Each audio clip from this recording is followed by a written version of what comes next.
They were late, so they were disrespectful. They were quiet, so they're arrogant. They made one mistake, so they are incompetent. You took the evidence of one moment and wrote a verdict about an entire person. And somewhere, someone is doing the exact same thing to you right now, based on one moment that was never the full story. My name is Dr. Cussons. This is called the Fundamental Attribution Error. This is bias number 48 in our 225 plus bias series. The fundamental attribution error is the tendency to overemphasize personal character and disposition as the cause of other people's behavior, while under-emphasizing the situational, contextual, and environmental factors that actually drove it. Very similar to the last one we discussed. Now, psychologist Lee Ross named this the fundamental error, not because it is the most dramatic, not because it is the worst error, but because it is the most pervasive. It underlies dozens of other social judgments and operates in virtually every human evaluation of another person's behavior. Remember, in our last one, we talked about dispositional and contextual. It is the automatic conclusion that what people do reflects who they are, rather than the more accurate and more generous recognition that what people do reflects the intersection of who they are and what they were facing at the point they misbehaved or they did anything wrong. Now, this person cut you off in traffic, okay? Then you think they are aggressive. They didn't greet you warmly. They are unfriendly. They perform poorly this quarter. They lack commitment. That person that cut you off on traffic may be rushing to see a pregnant wife who is in a crisis in the labor room in the hospital.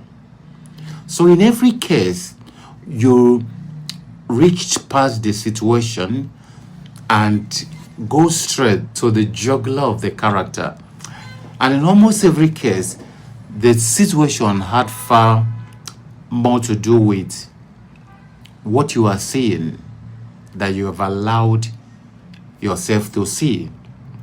And you can already see in your relationships in business, you can already see that happening. A senior manager notices that one of his most reliable team members, call her Adora, call him Musa, whatever, has been disengaged for 3 weeks. She misses 2 deadlines. Her contributions in meetings are very minimal. Her energy is visibly low and lower than her established standard that the organization used to see and know. The manager concludes that Adora has become complacent, no more loves the work. She's been here long enough to start coasting. This is an attitude problem. Now he documents the performance concerns. He begins mentally repositioning her role, judging her without understanding what the problem could be.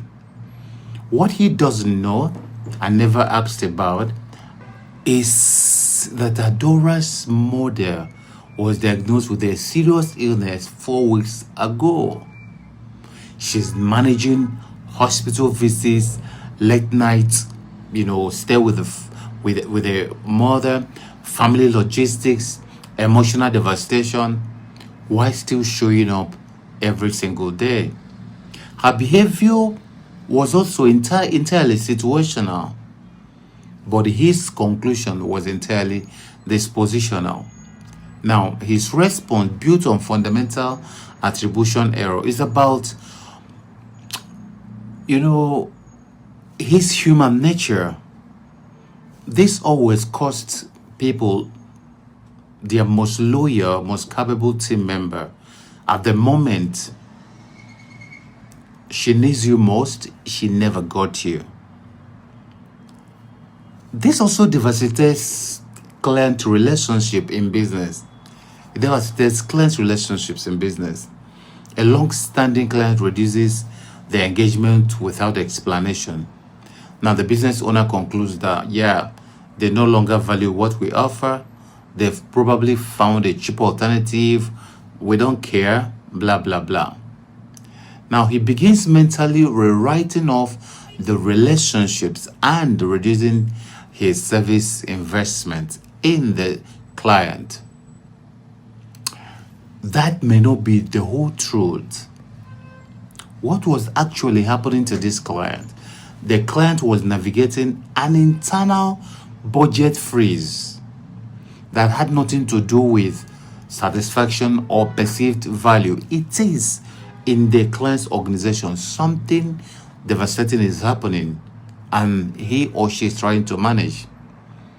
The business owner's dispositional conclusion, built on no actual investigation, accelerated the very outcome he assumed was already inevitable. His behavior made this guy managing his budget to feel like, I know I'm no more needed in this business, so I better find those who appreciate what we are passing through. The same in relationships. A woman arrives at a dinner with friends visibly distracted, quieter than usual, less engaged, responding briefly to conversations. She leaves earlier than expected. Around the table afterward, she's become so distant. People are thinking, I think she looks down on us now that she's doing well because she's made some money, because she has some promotions, because her husband had just bought her a new car, or because she has built a new house. She used to be different. What none of them on the table in that dinner noticed or knew about is that she had received a devastating personal news 2 hours before arriving. She had to struggle to arrive anywhere because she valued them enough not to just cancel this or call and say, I'm no more coming. So the fundamental attribution error converted an act of loyalty under pressure into evidence of arrogance and emotional distance. They judge her character, her circumstances. We are not actually in tandem with their judgment. Her circumstances, if they knew it, they would have explained better. They would have known what she's going through. Now, what are the fixes? Number one, make situational investigation the first step, not the last step. Always give room to ask, what could she be passing through? What are the unseen things we are not seeing? Before drawing any conclusion about why some people behave the way they did, ask. Don't ask accusatorially. Ask curiously. I've noticed you've been stretched lately. Is everything okay? You've been absent-minded. Even your demeanor. The answer will either confirm your concern or completely reframe it. Either way, you will be responding to reality rather than to dispositional assumptions that may entirely be wrong. So number two, build the habit of generating 3 situational explanations before accepting one dispositional conclusion. In other words, for 3 times excuse before you convey it. When someone's behavior frustrates or disappoints you, before filing it under character, under insult, under not caring, force yourself to generate 3 plausible situational explanations. Maybe she's under pressure. What pressure might she be under?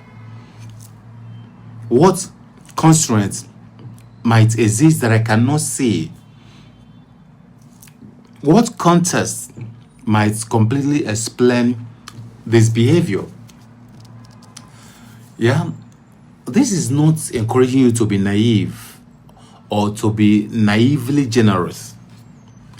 It is simply an intellectual disposition of discipline for accurate judgment, which serves you far better than the comfortable speed of dispositional conclusion. So always ask 3 times, always excuse 3 times before you conclude negatively the other way. So the third one is separate the pattern from the episode before acting. One instance of behavior is data, a consistent pattern across multiple contexts and circumstances now becomes character. So differentiate between data and character. The fundamental attribution error promotes single episodes to the status of character verdicts. Before you conclude who someone is, ask how many data points you actually have about this person and whether those data points were collected under sufficient varied circumstances to actually tell you something reliable about the conclusion you are going into, or whether it is just a momentary thing that you can excuse. I want to point something very important to you as we round up. I want to ask you the question. And this question is what carrying into every significant judgment you make today, tomorrow, and forever.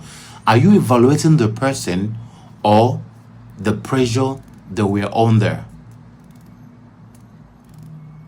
Are you evaluating the person or the pressure that we are under? Because you see, this fundamental attribution error, it costs us and costs us a scale. For instance, the employee you wrote off who was navigating silent crisis may not be actually a bad person. The client you dismissed who showed up more time than he used to, and you think he has discarded you, but you are discarding him or them because they are managing an internal constraint.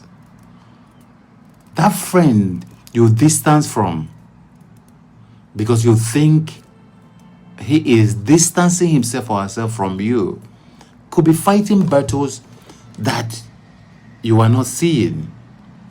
That partner you condemned, whose behavior was entirely about circumstances and not at all about how they feel about you.